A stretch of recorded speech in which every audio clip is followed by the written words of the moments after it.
Sir କ'ଣ କହିବେ ଦେଖୁଛନ୍ତି ଆପଣ ସାଧବ ପୁଅ ହେଇଥିଲେ। ଜୟ ଜଗନ୍ନାଥ। ମୁଁ ବଟ୍ଟକୃଷ୍ଣ ସ୍ୱାଇଁ, ଅବସରପ୍ରାପ୍ତ ପ୍ରଧାନ ଶିକ୍ଷକ। ଆଜି କଳାକାର ଓଡ଼ିଶା ତରଫରୁ ସଭାପତି ସତ୍ୟବ୍ରତ ପୁହାଣଙ୍କ ଆବାହକତ୍ୱରେ 37ତମ ବୋଇତ ବନ୍ଦାଣ ବା ବାଲିଯାତ୍ରା ପର୍ବ ପାଳନ କରାଯାଉଛି। ଏ ପର୍ବ ଏକ ନିଆରା ପର୍ବ। ସାରା ଭାରତରେ ଆଜି ଏହି ପର୍ବ ପାଳନ ହେଉଛି। ମାତ୍ର ଆମର ଏ ଯେଉଁ ଖଡ଼ଗପୁର ଘାଟ, ଏ ଘାଟ ହେଉଛି ବିରୂପା, ଗେଙ୍ଗୁଟି ଆଉ କେଲୁଅର ତ୍ରିବେଣୀ ସଙ୍ଗମ।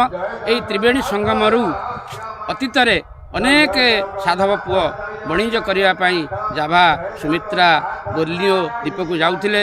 ସେଠାରୁ ବିଭିନ୍ନ ପଣ୍ୟଦ୍ରବ୍ୟ ଆମ ଓଡ଼ିଶାକୁ ଆଣୁଥିଲେ, ଆମ ଅଞ୍ଚଳକୁ ଯୋଗାଉଥିଲେ ଏବଂ ଆମ ଅଞ୍ଚଳରୁ ବିଭିନ୍ନ ପଣ୍ୟଦ୍ରବ୍ୟ ନେଇ ସେ ଅଞ୍ଚଳରେ ଦେଉଥିଲେ। ସେୟାକୁ ଉଜ୍ଜୀବିତ କରି ରଖିବା ପାଇଁ, ଜାଗ୍ରତ କରି ରଖିବା ପାଇଁ ଆଜି ଆମର କଳାକାର ଓଡ଼ିଶା ତରଫରୁ ଏ ଯେଉଁ ପ୍ରୟାସ, ଏ ପ୍ରୟାସକୁ ମୁଁ ସମସ୍ତଙ୍କୁ ସାଧୁବାଦ ଜଣାଉଛି, କୃତଜ୍ଞତା ଜଣାଉଛି।